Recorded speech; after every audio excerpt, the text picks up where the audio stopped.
Kenapa bos? Tidak dengan teori. Ya Allah, kenapa Prabowo? Prabowo bilang katanya Tidak dengan Pak Prabowo, anak-anakku sabar katanya. Saya sedang bekerja, ya, kasihan banget ya Allah. Dia udah tua. Pengen majukan Indonesia, tapi banyak aja kita nggak suka. Perasaan dia juga nggak korupsi, nggak apa ya. Nggak tahu, kasihan. Baik-baik kamu, ntar ada yang gak suka sama Prabowo. Nih, lo yang nggak suka Prabowo. Ntar kamu disangka pomo-pomoan lagi. Masalah pomo ini pakai hati coy, gila kali ya. Orang baik kayak gini ada dicari kesalahannya.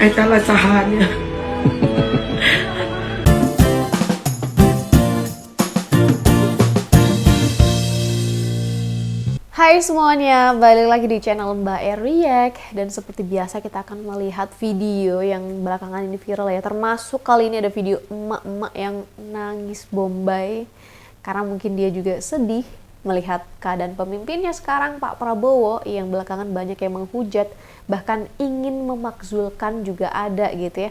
Orang-orang ini sebenarnya tujuannya apa gitu ya, di tengah pemerintah sekarang yang sedang mencoba untuk bertahan, mencoba untuk supaya masyarakat ini tidak terkena dampak gitu ya dari keadaan global sekarang yang memang sedang tidak baik-baik saja, tapi malah ada orang-orang yang ingin menjegal. Ini kan ngeselin banget guys. Makanya ketika netizen atau emak-emak ini melihat Pak Prabowo sekarang ya, yang sudah berusaha banget tapi ternyata ada aja orang-orang yang nakal gitu ya, akhirnya dia nangis guys. Kan bayangin aja nih, seorang emak-emak tersentuh hatinya udah ya gara-gara Pak Prabowo dihujat sana sini. Bayangin guys, coba kalian perhatikan deh videonya. Ini dia. Kenapa bos? Tidak dengan teori. Ya Allah, kenapa Prabowo? Prabowo bilang katanya Tidak dengan Pak Prabowo, anak-anakku sabar katanya. Saya sedang bekerja, ya, kasihan banget ya Allah. Dia udah tua. Pengen majukan Indonesia, tapi banyak aja kita nggak suka. Perasaan dia juga nggak korupsi, nggak apa ya. Nggak tahu, kasihan. Baik-baik kamu, ntar ada yang gak suka sama Prabowo. Nih, lo yang nggak suka Prabowo. Ntar kamu disangka pomo-pomoan lagi. Masalah pomo ini pakai hati coy, gila kali ya. Orang baik kayak gini ada dicari kesalahannya.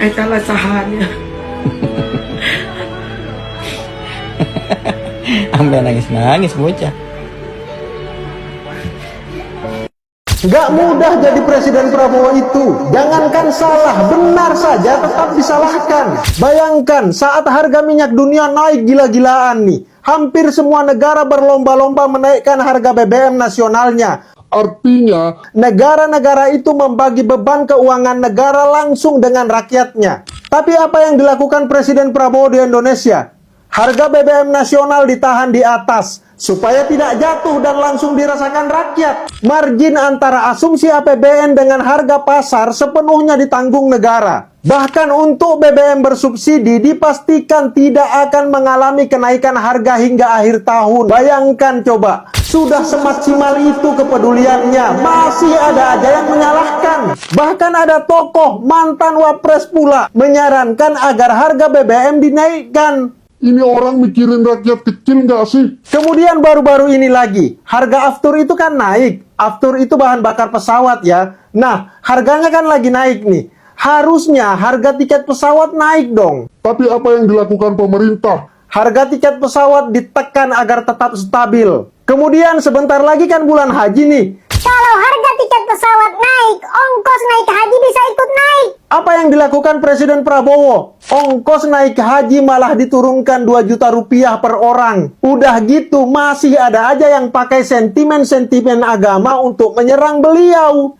Ini kebijakan keberpihakan langsung dan konkret sama umat loh. Makanya saya bilang, orang-orang ini maunya apa sih? Makan sekaligus kebutuhan gizi anak di sekolah sudah ditanggung negara setiap hari melalui MBG.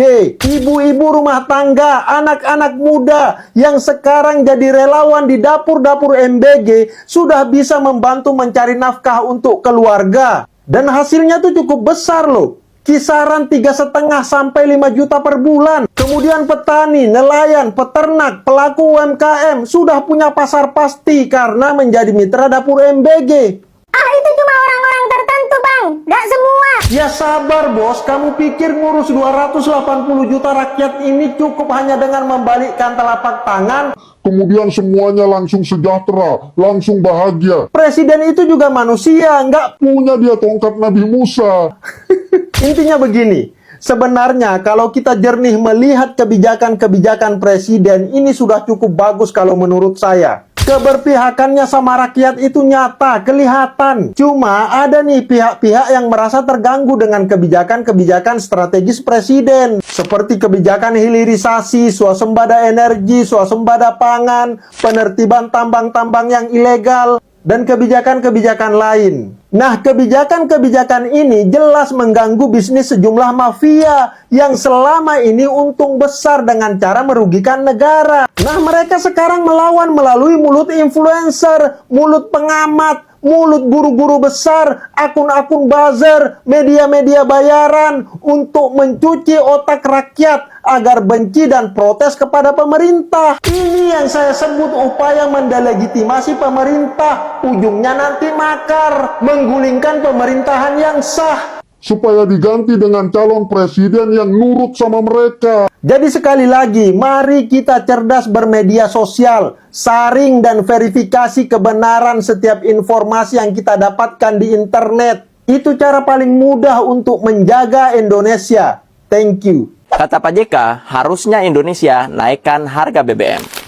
Dipertimbangkan untuk mengurangi defisit, mengurangi utang dengan cara mengurangi subsidi. Karena mengurangi subsidi berarti menaikkan harga. Belakangan ini muncul pandangan bahwa harga BBM sebaiknya dan harusnya mengikuti pasar dan nggak perlu ditahan oleh pemerintah Prabowo Gibran. Salah satunya datang dari Yusuf Kalla, mantan wapres kita. Sekilas terdengar logis, tapi apakah benar sesederhana itu? Mari kita bahas. Pertama, dampak ke masyarakat. Kalau BBM naik, efeknya langsung terasa. Harga transportasi naik, biaya distribusi naik, harga kebutuhan pokok juga ikut naik. Ini bukan teori, Pak. Ini efek berantai dan ujungnya daya beli masyarakat jadi turun. Kedua, dampak ke pemerintah. Kalau BBM ditahan, memang benar beban pindah ke negara. Subsidi naik, APBN tertekan, defisit harus dijaga. Tapi di sini negara hadir, bukan membiarkan rakyat menanggung sendiri gejolak global ini. Gitu, Pak. Ketiga, pemerintah nggak tinggal diam, Pak. Yang dilakukan adalah refocusing anggaran, efisiensi belanja, dan mengalihkan pengeluaran yang kurang prioritas dan kurang produktif untuk menjaga stabilitas harga energi. Artinya apa? Negara, pemerintah Prabowo Gibran memilih menanggung beban dulu agar masyarakat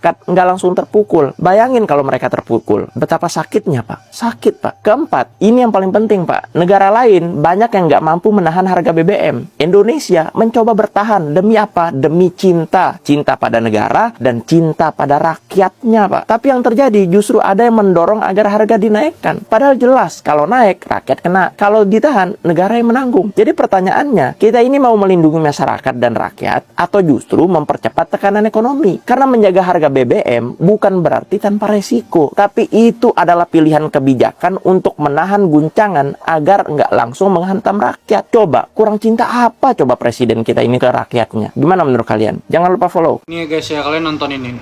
Lebih baik bangsa kita tenggelam ke dasar lautan dibanding kita menjadi bangsa embel-embel dan menjadi bangsa terjajah, kawan-kawan semua. Kayaknya ini salah satu provokator ya yang ingin melihatkan bahwasannya pemerintah kita ini lagi chaos ya. Pemerintah kita ini tidak mampu mengatasi situasi-situasi seperti ini. Nah, muncullah provokator-provokator seperti ini dengan mengatakan lebih baik Indonesia tenggelam daripada Indonesia terjajah.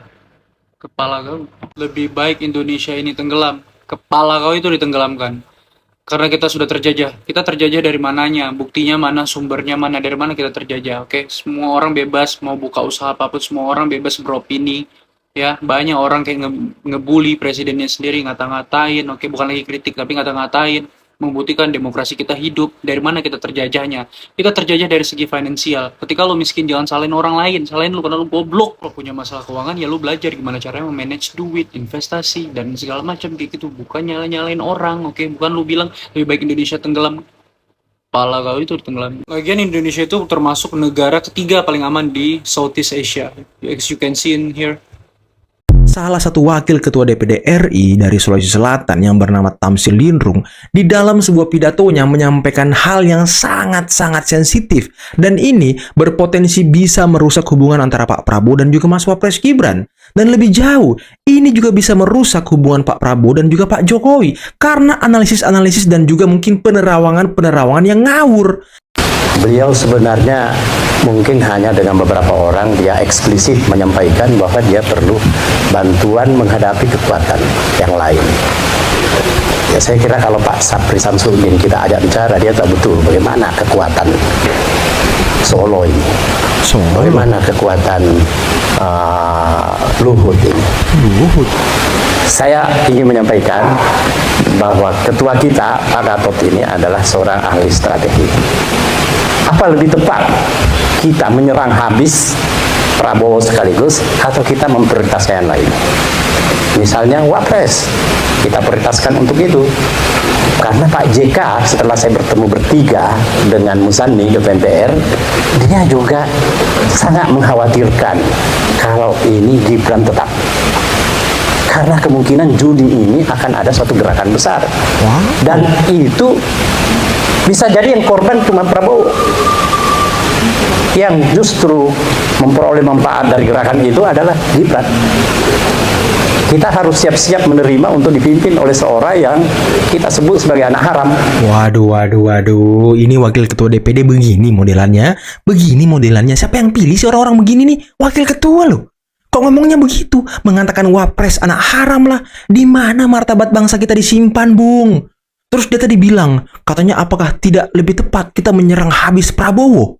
Terus kemudian dia bilang lagi, memprediksi akan ada gerakan besar di bulan Juni.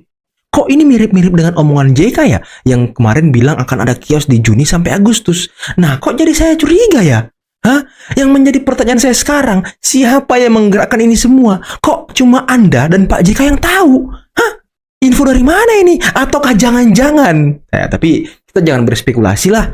Jangan berspekulasi, biarkan waktu yang menjawab itu semua. Tapi kok aneh ya, ketika Presiden Prabowo dan juga Mas Wapres Gibran sedang fokus bekerja bahu-membahu untuk mensejahterakan rakyat, kok orang-orang ini yang katanya pakar, ahli, wakil rakyat, mantan jenderal, malah bergosip yang aneh-aneh di belakang. Dan gosipnya pun murahan, mengenai pemakzulan presiden, penggulingan Prabowo, nanti Gibran gantikan Prabowo, nanti akan ada aksi besar di bulan Juni. Apa gunanya gitu, ha?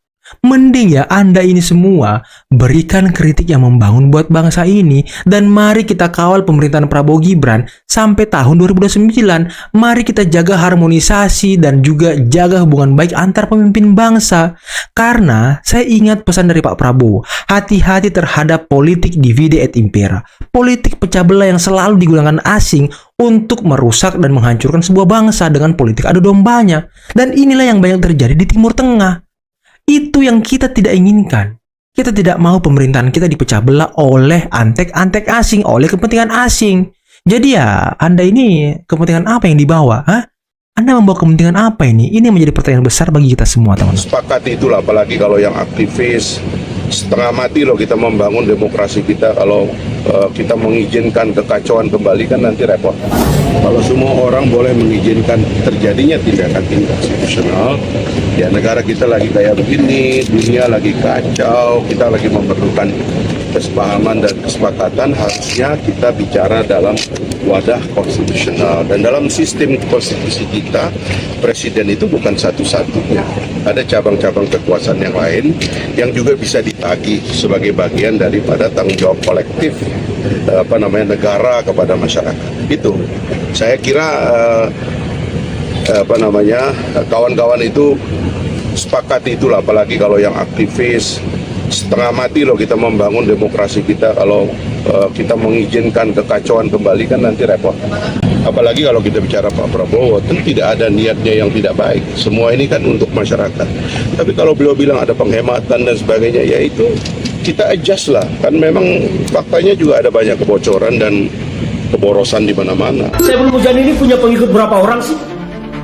Pertanyaan kedua saya, memang Saiful Mujani ini sudah mampu menjatuhkan seorang RT?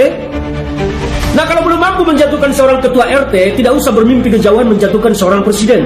Pendapat saya bahwa saat ini Tekanan global memang membuat semua negara di dunia ini harus mengencangkan ikat pinggang. Jadi bukan berarti bahwa kita berbicara seperti itu untuk menyelesaikan persoalan bangsa. Menjatuhkan pemerintahan yang sah itu bukan menyelesaikan persoalan bangsa, tetapi justru akan membuat negara semakin kacau. Negara justru bisa disusupi kepentingan asing untuk melemahkan kita di semua lini. Jadi Saiful Mujani ini, saya tidak mau panjang-panjang ngomong, saya cuma mau bilang, gak usah sok paten kali lah kau Saiful Mujani ah. Mati atau matikan, itu syahid. Entah itu video kapan ya guys, tapi aku menanggapi video ini, Bapak JK yang terhormat, di dalam agama kami tidak diajarkan untuk membunuh ya. Bahkan Tuhan saya, Tuhan Yesus ya, itu kalau kamu ditampar pipi kananmu, kasih nih loh pipi kirimu. Itu Pak, nggak ada tuh seperti itu. Bapak membaca kitab suci yang mana? Konteksnya beda Pak. Makanya ya, walaupun kaum kami ini ya sering sekali dipersekusi ya, sering kali diintimidasi, masalah apa ibadah ya diganggu, kami mengalah Pak, banyak mengalahnya. Mana kami ini melawan gitu ya, nggak ada ceritanya Pak. Amat sangat kami ini ya, apa ya istilah ya wis itulah, agama kami seperti itu Pak, tidak ada bunuh-membunuh. No, itu bukan ajaran dari agama Kristen ya, terutama ya Pak ya. Itu juga salah satu alasanku ya kenapa waktu Bapak digandeng sampai SBY, aku tidak memilih SBY dengan berpasangan dengan Bapak, tidak aku pilih. Aku menjatuhkan pilihan kepada Bu Mega dan cawapresnya waktu itu, karena aku sudah mendengar rumor itu bahwa Bapak ini itu memang agak-agak ya dengan kaum minoritas ya.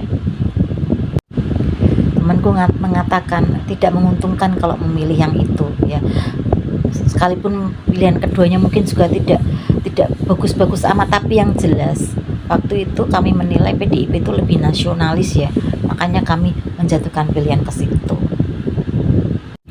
Tolonglah ya, please ya, negara kita itu adalah negara yang plural ya, tidak boleh ada yang paling merasa ya, entah merasa paling mayoritas atau bagaimana ya. Hormati ya, hormati agama-agama lain juga yang hidup berdampingan dengan Anda, begitu. Oke guys, jadi seperti itu ya video dari mama yang nangis banget gara-gara Pak Prabowo ya, yang sekarang ini banyak yang menghujat. Dan kalau kita lihat tadi komentar-komentar dari netizen, rasanya pernyataan mereka ini banyak yang masuk akal gitu guys. Dimana kalau keadaan sekarang ini kita harusnya support pemerintah solid, kita kompak gitu ya sebagai warga. Tapi ternyata ada orang-orang yang melakukan hal-hal yang seperti itu guys ya, yang menghujat pemerintah, bahkan ingin memakzulkan Pak Prabowo. Akhirnya kan banyak yang curiga dong, orang-orang ini nggak mungkin ada yang mendalangi, mendanai, dan lain sebagainya. Ini kan kecurigaan netizen. Ya sekarang kalau kita lihat mereka tiba-tiba ngomongin kayak gitu di tengah keadaan kita yang harusnya kompak, ini kan aneh banget. Ini kan kayak anomali. Kenapa ada anomali ini? Kira-kira datangnya dari mana? Itu yang jadi pertanyaan guys. Menurut kalian bagaimana nih? Silahkan tulis pendapat kalian di kolom komentar. Dan jangan lupa juga untuk like dan subscribe channel Mbak React. Sampai jumpa di video-video lainnya. See you!